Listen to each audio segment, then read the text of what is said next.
I started praying on Fear Lions with something from, I think it was 2020. Was it 2020 or 2019? But what it was representing either way was the jabs and clearing the way for jab. But we're going to find out a little bit more about that because the jab is one of our traditional characters here in Trinidad and Tobago. And to help us explore a little bit more about that, I want to say good morning and welcome to Ronald Alfred. He's the leader of the First Citizens original jab. Good morning, Ronald. Good morning. All right, Happy New Year and all that good stuff, man. I want to find out. I want to find out firstly. Tell me the origin of the jab group, the First Citizens original jab. All right. Good morning. Good morning to the panel. Good morning to Trinidad and Tobago. The original jab is we are generations of jab. My grandfather used to play. My father used to play. I am playing. My children are also taking part in it now. Nice. It is we are the last living family with this knowledge that keeping this art form alive. All right. We have been playing jab from it is our life. Jab is our way of life. It's not just only a carnival tradition, but it's our way of life. You know. So how do you prepare to play jab? Right. So there's a preparation. There's no put on a costume and go and play jab. You must go through the process of fasting. Like we start our 40 days fasting before carnival. Like the chants and the lab, we say 40 days before the carnival, a jab man starts the ritual. So there's a fasting process where you must fast. We call the ancestors to guide us through this process, where we use a lot of plants to toughen our bodies, plants to heal our bodies. We go through prayer through Mother Nature. Because remember, when you play this game, you use plants to make your whip, you use plants to heal your body, you do bush baths, you do spiritual preparations. So there's a system to go through. You must follow the rules. If you don't follow the rules, you're in trouble. Because remember, you're going to battle. So while we go through the process of the 40 days carnival, Sunday night, 12 o'clock, all the jab players bathe with their bush and get ready with their spiritual oil to play jab the next day. Tell me something, Ronald. What is the role of the jab? When you're playing jab, what is the aim? What's the mission? What you're trying to do? Right. Jab is a whip fighting art form. It's also indigenous martial arts. Like they say, stick fighting and whip fighting is the indigenous martial arts of Trinidad and Tobago. So when you're playing jab, my band will go against the next band, king versus king. So we go into battle.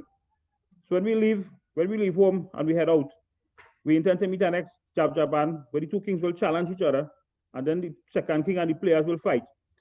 Depending on who is who, and we'll see who is the man better man, because the bush and all man better man is a bush that we use.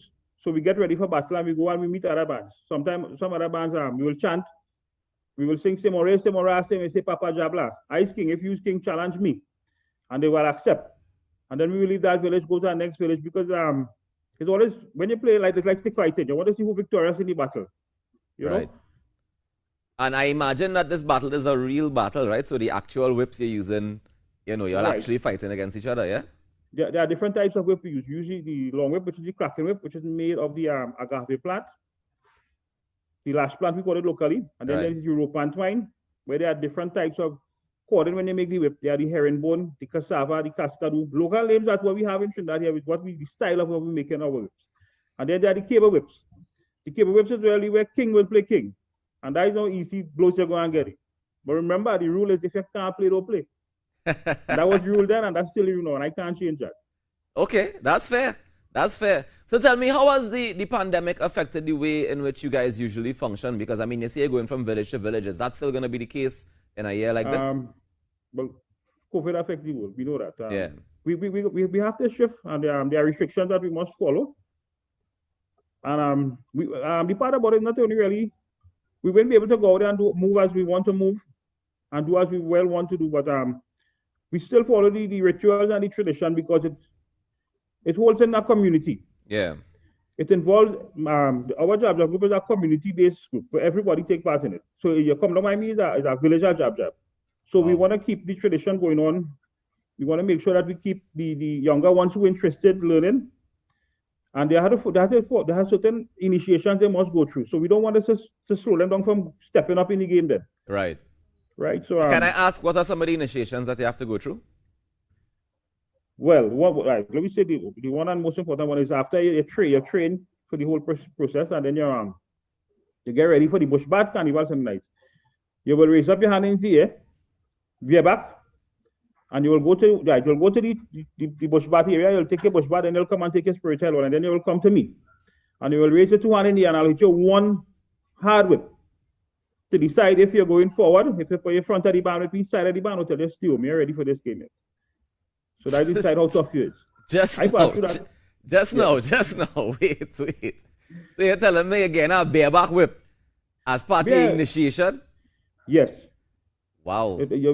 I passed through that. I guess some whip already. I think my ribs break, but nevertheless, that's right. This is something that people might find it a little different, but this initiation creates better values for people. That all right. Let me say the youths of them come in the area and they want to learn.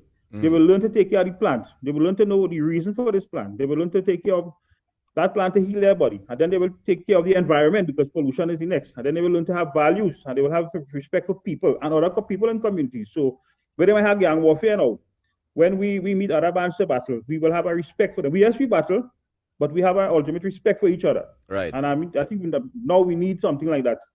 So it's also a form of discipline as well. It is a form of discipline. I may be one of the best fighters, pass through in jab, but yet the most disciplined person. You could come to my village and they will tell you, well, hey, Ronald Alfred, he's the gentle giant, you know? Okay.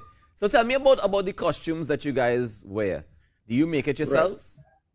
Right. All right. Because everything that you see we wear is made here. The whips, the mask, the costume. My wife sew all the costumes. Okay. The costume is made of satin, and then we're decorated with the mirrors and swan songs, sequins, rhinestone, and then there are the bells. Willows, we call it. That is jab music. So we chant, and we hear the bells in the music. Now we have no DJ truck with we don't use the DJ truck on it. We use our traditional chant, Glavid, and we march along the road. So I will be singing, one person will be singing, and the rest will be answering the chorus. The mirrors in the costume is not just for style. It is when we see two jab engage in battle, you will see them move. They will make some movements, and because they want to reflect into the opponent's eye to distract him. Okay. So one of the strategies in rope jab fighting is you must distract to attack. So you won't see two men stand up there and hitting each other. They will move. They will glance. And when you realize he dippy eye or he dippy face, you hit him. And you have advantage in the battle. You know what I mean? You know, this has been a very, very interesting conversation because I think that people don't really understand how deep-rooted the jabs and the values of the jabs can be. So I want to thank you very much for joining me this morning, Ronald Alfred, the leader of the First Citizens Original Jab. It's been a pleasure talking to you, sir.